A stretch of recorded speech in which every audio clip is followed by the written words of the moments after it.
Standard 8 Science. Okay, in the last lecture we have learned about commercial use of microorganism and a vaccine, and today's our new topic is increasing soil fertility.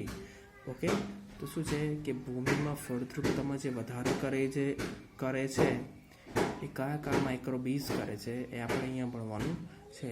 Some bacteria, figure number 2.7, are able to fix nitrogen from the atmosphere to enrich soil with nitrogen and increase its fertility. These microbees are commonly called biological nitrogen fixers. Okay, તો આમાં શું કરે છે, કેટલાક જે bacteria હોય છે એ નીલ રહિત વાતાવરણમાં રહેલો નાઇટ્રોજન સ્થાપન કરી શકે છે. આ પ્રકારે ભૂમિમાં નાઇટ્રોજનનું પ્રમાણ વધારે છે, જેનાથી ભૂમિની ફળદ્રુપતામાં વધારો થાય છે.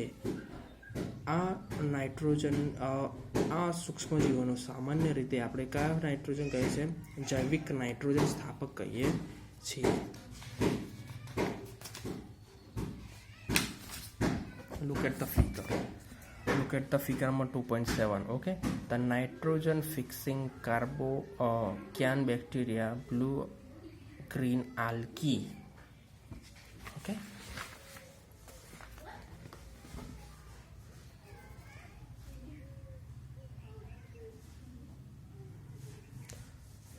cleaning the environment. Okay, તો આમાં શું છે કે આમાં એક એક્સરસાઇઝ છે 2.5 કરીને. હવે જુઓ કે આમાં શું છે કે થોડુંક ભણવું પડશે આના વિશે. આપણે જોઈ શકો છો કે ક્લિનિંગ ધ એન્વાયરમેન્ટ, બોચો એન્ડ પહેલી head observe the school garden and making a manure along with their friend. They collect wastage of plant, vegetables and fruit from the nearby houses and gardens. They put them in a pit meant for wastage disposal. After some time it is composed and got converted in a manner. Bojo and Paheli wanted to know how this had happened. એટલે શું કહે છે કે એમની જે school હતી ને એમાં જે ગાર્ડનર હતો, માળી હતો, બરાબર છે, એને કુદરતી ખાતર બનાવતા જોયું, બરાબર છે. હવે એમને શું કર્યું, બોજો અને પહેલીએ એમના મિત્રો સાથે ઘરમાંથી અને બગીચામાંથી અને ફળ અને શાકભાજીનો જે કચરો હતો એને શું કર્યું, ભેગું કર્યો અને એક ખાડામાં નાખ્યો, બરાબર છે. હવે કેટલાક સમય પછી એનું શું થયું, અંદર માઇક્રોબીસ પડ્યા ને એટલે આમાંથી શું થયું, આનું વિઘટન થયું. એટલે શું થયું, એમાંથી ખાતર બન્યું. હવે બોજો અને પહેલીને જાણવું હતું કે આ ખાતર કેવી રીતે બન્યું, બરાબર છે. તો આના માટે એક્ટિવિટી નંબર 2.5 આપી છે. તો આમાં શું કહે છે કે 2 કુંડા લેવાના છે, બરાબર છે. હવે એમાં છે ને એમાં હાફ જે છે એમ માટી ભરવાનું છે, એ અને બી કરીને કુંડાને નામ આપી દેવાના છે, બરાબર છે. હવે એમાં શું છે કે વનસ્પતિનો કચરો ભરવાનો છે અને બીમાં શું ભરવાનું છે, પોલિથીન ને ખાલી બોટલ અને પ્લાસ્ટિકના ટુકડા રમકડા ભરવાના છે. હવે 3 કે 4 અઠવાડિયા પછી આનું શું કરવાનું છે, અવલોકન કરવાનું છે, બરાબર છે. હવે અવલોકન કરતાં જોવા મળશે કે એમાંથી અંદર શું જોવા મળશે, આપણે ભેદ જોવા મળશે. જે આપણું જે એ કરીને હતું, જે એ કરીને પોટ હતો, એમાં શું થયું હતું કે જેમ અકાર્બનિક તત્વો હતા, બરાબર છે, એનું વિઘટન થવા જોવા મળ્યું હતું. એમાં સૂક્ષ્મ જીવો પડ્યા હતા અને આ જે સૂક્ષ્મ જીવો હતા, બરાબર છે. હવે આ જે સૂક્ષ્મજીવો હતા એ શું કરતા હતા, જે માટી હતું એ મેન્યુર તૈયાર કરતા હતા, બરાબર છે, આપણે કુદરતી ખાતર તૈયાર કરતા હતા. અને જે બીજું જે પોટ હતું એમાં બી નામ આપ્યું હતું, એમાં શું હતા, પોલિથીન હતા, પ્લાસ્ટિકની બેગ હતી. હવે પ્લાસ્ટિકની બેગ અને પોલિથીન છે ક્યારેય વિઘટન પામી શકે નહીં, એટલે એનું મેન્યુર તૈયાર થઈ શકે નહીં. Okay, so our next topic is harmful microorganism. Microorganisms harmful in many ways. Some of the microorganism causes disease in human beings, plants and animals. Such a disease causing microorganisms are called pathogens. Some microorganisms spoil foods, clothing, and leather. Let's us study more about the harmful activities. Okay, તો આમાં શું છે કે સૂક્ષ્મજીવો છે અનેક રીતે હાનિકારક હોય છે, બરાબર છે. મનુષ્ય છે, પ્રાણી છે, વનસ્પતિઓ જે છે એ બધા ઉત્પન્ન કરે છે. હવે રોગ ઉત્પન્ન કરે, બરાબર છે. રોગ ઉત્પન્ન કરતા આવા સૂક્ષ્મજીવોને આપણે રોગકારક સૂક્ષ્મજીવો કહે છે, એને આપણે પેથોજન્સ કહીએ છીએ, બરાબર છે. કારણ કે એ જો બેક્ટેરિયા પડે તો શું થાય, રોગ ઉત્પન્ન થાય, બરાબર છે. હવે જો સૂક્ષ્મજીવો છે, ખોરાક છે, કાપડ છે, ચામડું છે એને બગાડે છે. તેમની નુકસાનકારક પ્રવૃત્તિઓ જે છે આપણે વધારે જાણવાની છે, બરાબર છે. શાના દ્વારા? આગળ ભણીને જાણીશું, બરાબર છે.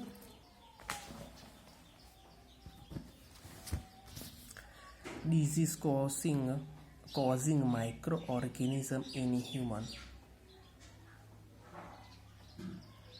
Pathogens enter our body through the air we breathe, the water we drink, or food that we eat. એટલે જે રોગકારક જે સૂક્ષ્મજીવો છે એ કેવી રીતે આપણા શરીરની અંદર દાખલ થાય છે, તો કે શ્વાસ આપણે લઈએ છીએ એના દ્વારા દાખલ થાય છે, પાણી પીએ છીએ એના દ્વારા દાખલ થાય છે, અને આપણે ખાવાનું ખાઈએ છીએ એના દ્વારા દાખલ થાય છે. They can also get transmitted by direct contact with an infected person or carrier by animal. એટલે કેવી રીતે થાય છે કે જે રોગકારક જે સૂક્ષ્મજીવો છે એ એકબીજામાં ટ્રાન્સફર થઈ શકે છે. કેવી રીતે? આપણે એકબીજાના કોન્ટેક્ટમાં આવીએ ને તો બી, બરાબર છે. પ્રાણીઓથી પ્રાણીઓ દ્વારા પણ થઈ શકે છે, બરાબર છે. અમુકને ગુમડા થાય છે તો ગુમડાવાળો આપણને માણસ અડે તો આપણને પણ શું થાય છે, ગુમડા થાય છે, બરાબર. આ એક ચેપી રોગ છે કે એનું શું થયું, ટ્રાન્સમિટ થયું એક પર્સન ટુ બીજા પર્સન દ્વારા. ઓકે.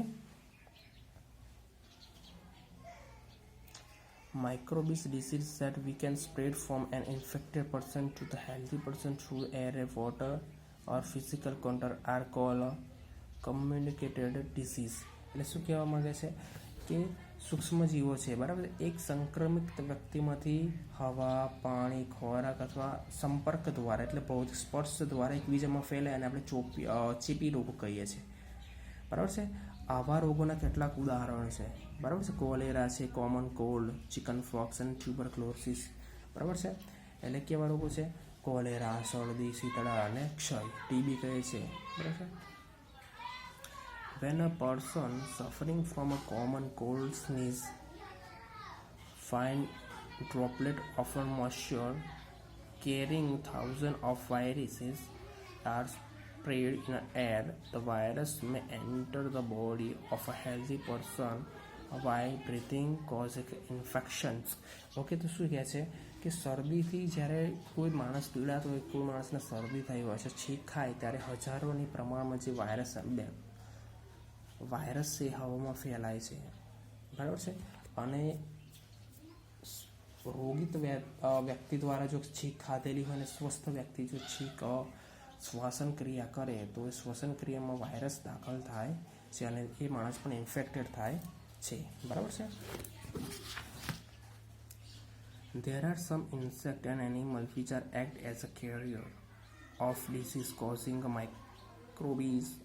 એટલે શું છે, કેટલાક કીટકો અને પ્રાણીઓ એવા પણ છે કે રોગકારક જે સૂક્ષ્મજીવો છે એના વાહક બને છે, બરાબર છે. આપણે એક એક્ઝામ્પલ છે, આપણે house fly is one such a carrier. The flies sit on the garbage and animal excreta. Pathogens stick to their bodies. When these flies sit on uncovered food, they may transfer the pathogens. Okay, તો શું કરે છે કે રોગકારક જે સૂક્ષ્મજીવો છે, માખી જે છે એક રોગકારક સૂક્ષ્મજીવોને વધારો કરે છે, બરાબર છે. માખી જે છે એ તમને ખબર છે ગંદી જગ્યાએ બેઠે છે, ગંદવાડામાં બેઠે છે, બરાબર છે. તો ગંદવાડામાં જ્યારે બેઠે છે ત્યારે એના પગ પર શું થાય છે, પેથોજન્સ એટલે રોગકારક સૂક્ષ્મજીવો ચોંટી જાય છે. અને જ્યારે કોઈ પણ ઘરના ખોરાક કે બજારના ખોરાક પર બેસે છે ત્યારે રોગકારક જે સૂક્ષ્મજીવો હોય છે ખોરાકમાં બેસી જાય છે. ઓકે, એટલે એનું શું થાય છે, ટ્રાન્સફર થાય છે.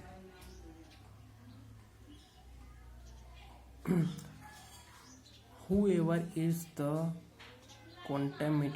contaminated food is likely to get sick. એટલે કોણ એવું છે કે આવો દૂષિત ખોરાક ખાય?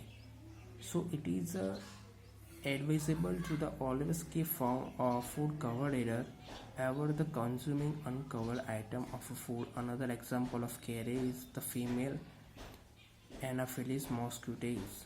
માદા એનાફિલિસ છે એનું જે મચ્છર છે, બરાબર છે.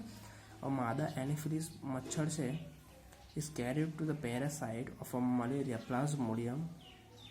The female Aedes mosquito act as a carrier of a dengue virus.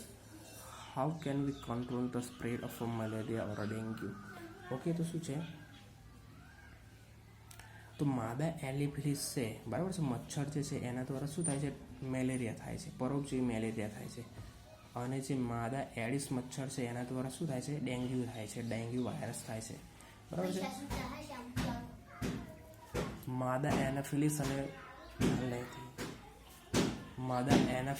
અને ડેન્ગ્યુ જે છે એને આપણે કેવી રીતે અટકાવી શકીએ? તો સ્વાભાવિક છે કે મચ્છરને નિયંત્રણ કરીને આપણે અટકાવી શકીએ છીએ, બરાબર છે. ફરીથી જોઈ લો કે માદા એનાફિલિસ છે એના દ્વારા શું થાય છે? મેલેરિયા થાય છે, બરાબર છે. અને માદા એડિસ છે એના દ્વારા શું થાય છે? ડેન્ગ્યુ થાય છે.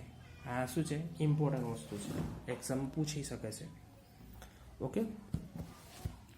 All mosquitoes breed in a water, hence one should not let water collect anywhere in a coolers, tire, flowers, pot, etc.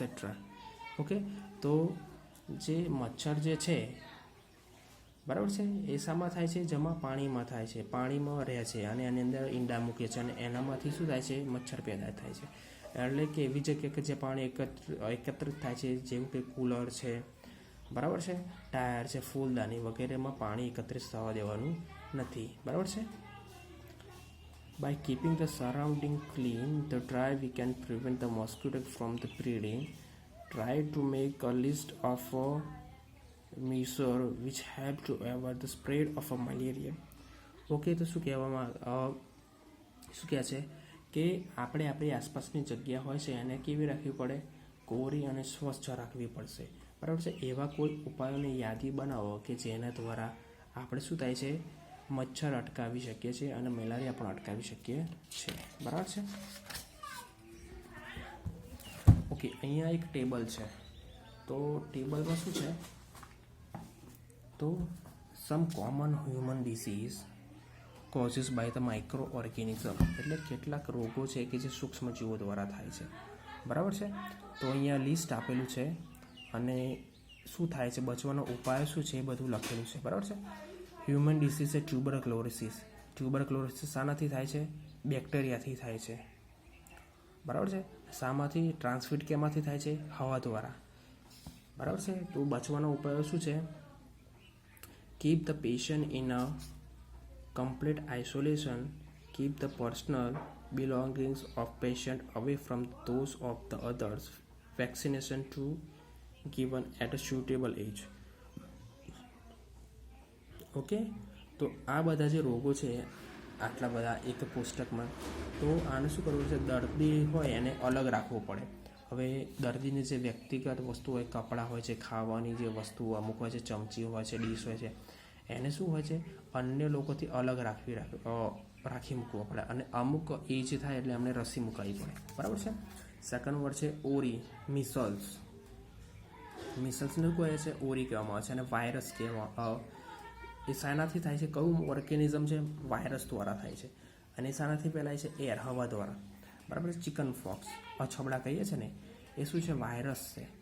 A air અને કોન્ટેક્ટ એટલે શું છે? હવા દ્વારા, અને આપણે ડાયરેક્ટ કોન્ટેક્ટમાં આવીએ છીએ એના દ્વારા ફેલાય છે. થર્ડ વન છે પોલિયો. ફોર્થ વન છે પોલિયો. પોલિયો શાના દ્વારા ફેલાય છે? વાયરસ છે પોલિયો. એર અને વોટર એટલે પાણી અને હવા દ્વારા ફેલાય છે. આપણું સેકન્ડ કોષ્ટક છે કોલેરા. તો કોલેરા શાનાથી થાય છે? બેક્ટેરિયા દ્વારા. એટલે બેક્ટેરિયાને શું છે? વોટર અને ફૂડ, બરાબર છે, ખાવાનું અને પાણી દ્વારા ફેલાય છે.